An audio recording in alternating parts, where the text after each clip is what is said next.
তব কথামৃতং তপ্তজীবনং কবিভিড়িতং কল্মষাপহম শ্রবণমঙ্গলং শ্রীমতততম ভুবি গৃণন্তি যে ভুরিদা জনা। ঠাকুর, মা ও স্বামীজির চরণে শতকোটি প্রণাম। ঠাকুর শ্রী রামকৃষ্ণদেব কীর্তন শুনিতেছিলেন এবং যখন কীর্তন শেষ হয়ে গেল তারপর ঠাকুর বলিলেন, ভাগবত ভক্ত ভগবান, ভাগবত ভক্ত ভগবান, এই মন্ত্র উচ্চারণ করিতে লাগিলেন এবং ভূমিষ্ঠ হইয়া প্রণাম করিলেন। তারপর চতুর্দিকে ভক্তদের উদ্দেশ্য প্রণাম করিলেন এবং শেষে সংকীর্তন ভূমির ধূলি গ্রহণ করিয়া মস্তকে দিতেছেন। তখন রাত্রি প্রায় 9:30। শ্রী শ্রী অন্নপূর্ণা ঠাকুর দাঁড়ানে আলো করিয়া আছেন। ঠাকুরের মায়ের সম্মুখে ঠাকুর শ্রী রামকৃষ্ণ ভক্তদিকে সঙ্গে করিয়া দাঁড়াইয়া আছে। ভক্তরা ছিলেন সুরেন্দ্র, রাখাল, কেদার, মাস্টার, রাম, মনমোহন ও আরো অনেক ভক্ত। তাহারা সকলেই ঠাকুরের সঙ্গে প্রসাদ পাইয়াছেন। আজ সুরেন্দ্র সবাইকে পরিতোষ করিয়া খাওয়াইতেছেন। সময় হইল এইবার ঠাকুর শ্রী রামকৃষ্ণদেব দক্ষিণেশ্বর মন্দিরে প্রত্যাবর্তন করিবেন এবং ভক্তেরা যারা আসিয়াছিলেন তাহারাও যে যার স্ব ধামে চলিয়া যাইবেন। সেই জন্য সকলেই ঠাকুর দালানে আসিয়া সমবেত হইয়াছেন। সুরেন্দ্র ঠাকুরকে বলিলেন, আজ কিন্তু মায়ের নাম একটিও হলো না। তখন ঠাকুর শ্রীরামকৃষ্ণ বলিলেন ঠাকুরের প্রতিমাকে দেখাইয়া, আহা, কেমন সুন্দর দালানের শোভা হয়েছে, মা যেন আলো করে বসে আছেন। এরূপ দর্শন করলে কত আনন্দ হয় জানো। ভোগের ইচ্ছা, শোক এসব পালিয়ে যায়। তবে নিরাকার কি দর্শন হয় না তা নয়। বিষয় বুদ্ধি যদি একটুও থাকে তাহলে কিন্তু হবে না।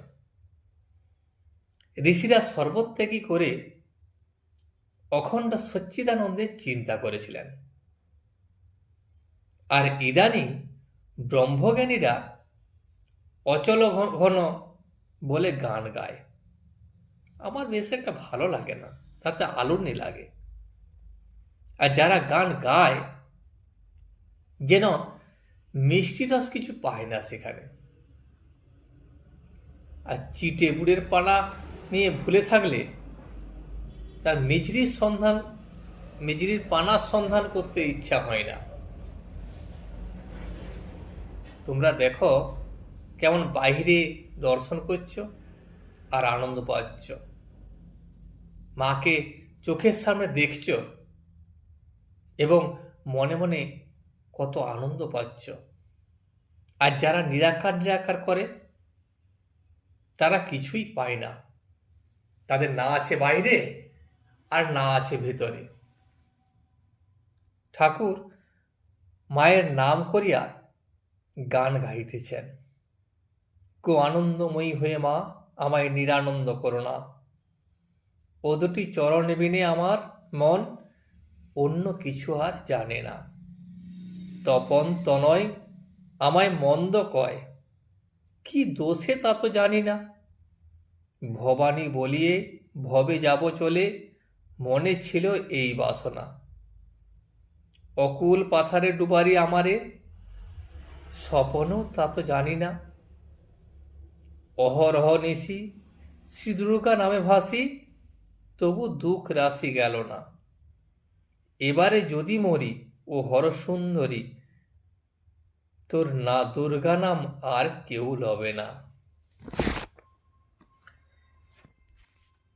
এই ঠাকুরের এই গানটির অর্থ হল ভক্তের আকুল আবেদন, আনন্দময়ী মা যেন তার সন্তানকে নিরানন্দ না করেন। মা ছাড়া অন্য কোনো আশ্রয়ে ভক্তের নেই, তাই মায়ের চরণ দুটি ওপরেই তার মন নিবদ্ধ। জীবনে নানা প্রতিকূলতা, তপন তনয় বা যমের ভয় থাকলেও মা ভবানীকে স্মরণ করেই পার হয়ে যাওয়ার বাসনা তার। সংসারের অকুল পাথারে বা কঠিন সময়ে মা যেন তাকে ডুবিয়ে না দেন, এই কাতর প্রার্থনা মায়ের কাছে। আমি তোর দিবারাত্রি নাম করছি, তাতেও যদি আমি ডুবি, তাহলে তোর নাম আর কেউ করবে না। তারপর আবার গাইতেছেন, বল রে বল সেই দুর্গা নাম, ওরে আমার মন রে মন, দুর্গা দুর্গা দুর্গা বলে পথ চলে যায়, শূল হস্তে শূল পানি রক্ষা করেন তাই। এটি দুর্গার দুতির অংশ, যেখানে দেবী দুর্গার নাম জপ করার কথা বলা হয়েছে। আর গানে বলা হয়েছে, যদি দুর্গা নাম জপ করে যে ব্যক্তি পথ চলে, শূল হস্তে শিব তাকে রক্ষা করেন। তুমি দিবা, তুমি সন্ধ্যা, তুমি সে যামিনী, কখনো পুরুষ হও মা, কখনো কামিনী। তুমি বলো ছাড় ছাড়, আমি না ছাড়িব, বাজানো নপুর হয়ে মা চরণে বাজিব। জয় দুর্গা শ্রী দুর্গা বলে মিন হয়ে রব জলে, নখে তুলে লবে, শঙ্করী হইয়ে মাগো গগনে উড়িবে। নখাঘাতে ব্রহ্মময়ী যখন যাবে মোর পরাণী, কৃপা করে দিও রাঙা চরণ দুখানি। ভক্ত এখানে দেবীর কাছে আত্মনিবেদন করেছেন। তিনি দেবীকে সকল রূপের আধার বলে স্বীকার করে বলেছেন, দেবী যতই ছাড় অর্থাৎ মায়া ত্যাগ করার বলুন, ভক্ত তা ছাড়বেন না, বরং তিনি নূপুর হয়ে দেবীর চরণে থাকতে চান, জলে মিন হয়ে তার নখের আশ্রয়ে থাকতে চান এবং গগনে শঙ্করী রূপে বিরাজিত দেবী সর্বত্রই তাঁকে পেতে চান। এমনকি নখাঘাতে যদি মৃত্যু যন্ত্রণা হয়, যেন ব্রহ্মময়ীর সান্নিধ্য তিনি পান, সেই আকাঙ্ক্ষা তিনি মায়ের কাছে প্রকাশ করেছেন। ঠাকুর শ্রীরামকৃষ্ণ আবার প্রতিমার সম্মুখে প্রণাম করিলেন। এইবার সিঁড়িতে নামিবার সময় ডাকিয়া বলিতেছেন, ও রাহ জু আহ। ঠাকুর এই কথা বলতে চেয়েছেন, ও রাখাল, জুতো সব আছে না হারিয়ে গেছে? তারপর ঠাকুর আসিয়া গাড়িতে উঠিলেন, সুরেন্দ্র ঠাকুরকে প্রণাম করিলেন। অন্যান্য ভক্তেরাও ঠাকুরকে প্রণাম করিলেন। এখনো রাস্তায় চাঁদের আলো আছে। ঠাকুরের গাড়ি দক্ষিণেশ্বর অভিমুখে যাত্রা করিল। আজ বৈশাখী কৃষ্ণা দ্বাদশী, শনিবার 2রা জুন 1883 খ্রিস্টাব্দ। ঠাকুর কলিকাতায় শুভাগমন করিয়াছেন। তিনি বলরামের বাড়ি হইয়া অধরের বাড়িতে আসিলেন। সেখানে কলহান্তরিতা কীর্তন শ্রবণ করিয়া আজ রামের বাড়ি আসিয়াছেন। শিমুলিয়ায় মধুরায়ের গলি। রামচন্দ্র ডাক্তারি শিক্ষা করিয়া ক্রমে মেডিকেল কলেজে সহকারী কেমিক্যাল এক্সামিনার হইয়াছেন ও সায়েন্স অ্যাসোসিয়েশনে রসায়ন শাস্ত্রের অধ্যাপক ছিলেন। তিনি স্বোপার্জিত অর্থে তার বাড়িটি নির্মাণ করিয়াছেন। এই স্থানে ঠাকুর কয়েকবার শুভাগমন করিয়াছিলেন। ঠাকুর এই বাড়িতে আসিয়াছিলেন বলে এই বাড়িটি ভক্তদের কাছে আজ মহা তীর্থস্থান। রামচন্দ্র শ্রী গুরুর করুণা বলে বিদ্যা সংসার করিতে চেষ্টা করিতেন। ঠাকুর 10 মুখে রামের সুখ্যাতি করিতেন এবং বলিতেন, রাম বাড়িতে ভক্তদের স্থান দেয়, কত সেবা করে, তার বাড়ি যেন ভক্তদের একটি আড্ডা। নিত্যগোপাল, লাটু, তারক রামচন্দ্রের একরকম বাড়ির লোক হইয়া গিয়াছিলেন। তাহার সহিত অনেক দিন একসঙ্গে বাস করিয়াছিলেন।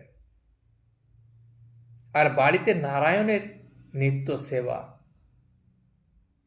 রাম ঠাকুরকে বৈশাখী পূর্ণিমার দিন অর্থাৎ ফুল দোলের দিন এই ভদ্রাসন বাটিতে পূজার্থে প্রথম লইয়া আসেন।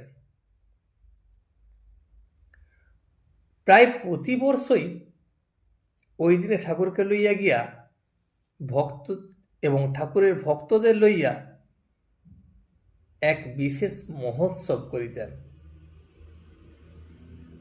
আর রামচন্দ্রের সন্তান প্রতিম শিষ্যেরা এখন অনেকেই ওই দিনে উৎসব করেন। আজ রামের বাড়িতে উৎসব, কারণ প্রভু আসিবেন। রাম শ্রীমদ্ ভাগবত কথামৃত তাহাকে শুনাইবার আয়োজন করিয়াছেন। উঠানটি ছোট, কিন্তু তাহার ভিতরেই কত পরিপাটি। তাতে বেদী রচনা করা হইয়াছে, তাহার উপর কথক ঠাকুর উপবিষ্ট। রাজা হরিশ্চন্দ্রের কথা হইতেছে। ঠিক এমন সময় বলরাম ও অধরের বাড়ি হইয়া ঠাকুর আসিয়া উপস্থিত হইলেন। রামচন্দ্র আগুয়ান হইয়া ঠাকুরের পদধূলি মস্তকে গ্রহণ করিলেন ও তাহার সঙ্গে সঙ্গে আসিয়া বেদীর সম্মুখে তাহার পূর্ব হইতে নির্দিষ্ট আসনে বসাইলেন। ঠাকুরের যে আসনটি ঠাকুরের জন্য নির্ধারণ করা ছিল আগে থেকে, ঠাকুরকে সেই আসনে লইয়া বসানো হইল। ঠাকুরের চতুর্দিকে ভক্তেরা ঘিরিয়া আছেন এবং ঠাকুরের কাছে মাস্টার। কথক ঠাকুর হরিশ্চন্দ্রের কথা কহিতেছেন। রাজা হরিশ্চন্দ্রের কথা চলিতে লাগিল। বিশ্বামিত্র বলিলেন, মহারাজ, আমাকে শশা করা পৃথিবী দান করিয়াছ, অতএব ইহার ভিতর তোমার কোনো স্থান নাই।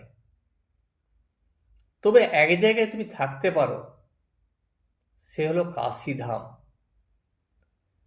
কাশীধাম হলো মহাদেবের স্থান।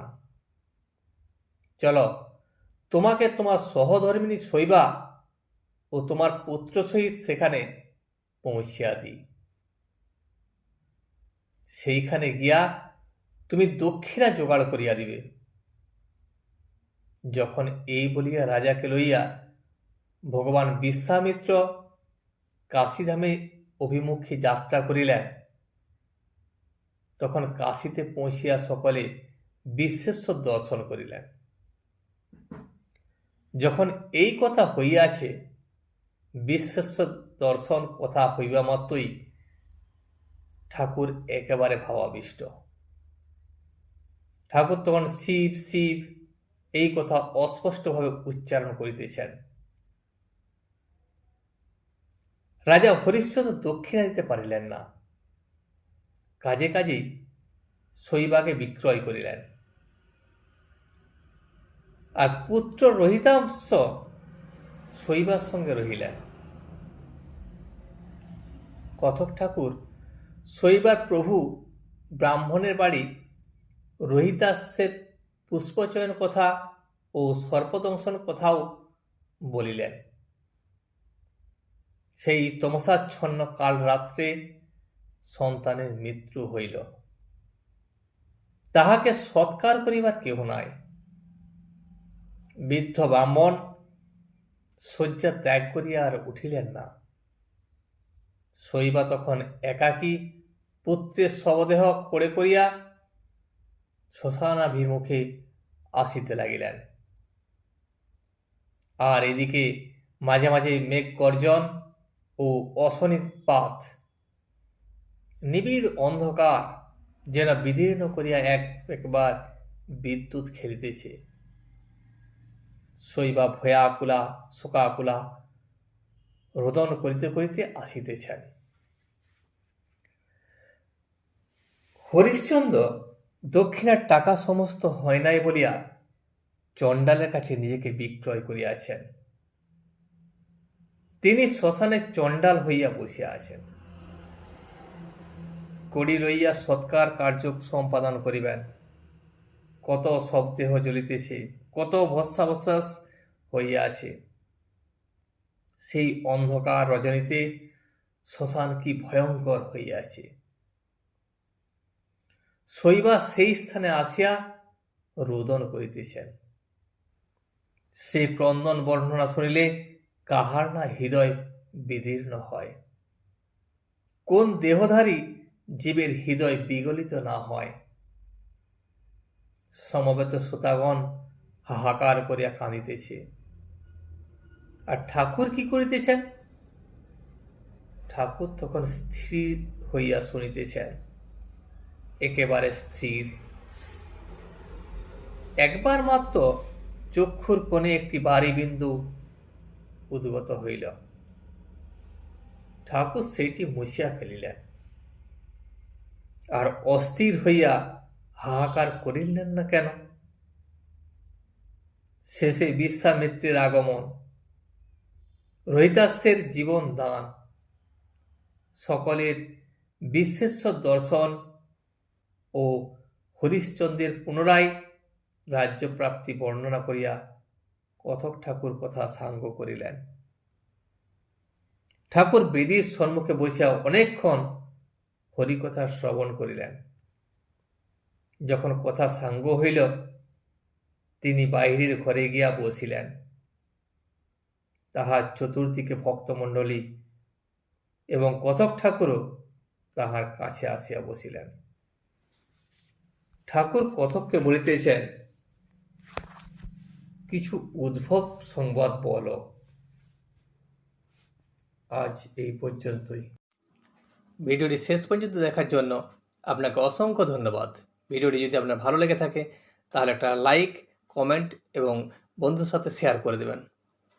সাবস্ক্রাইব করে পাশে থাকা বেল আইকনটি বাজিয়ে দেবেন, যাতে আপনাদের নতুন ভিডিওগুলি সর্বপ্রথম আপনার কাছে পৌঁছে যায়। জয় শ্রী রামকৃষ্ণ, জয় শ্রী রামকৃষ্ণ, জয় শ্রী রামকৃষ্ণ।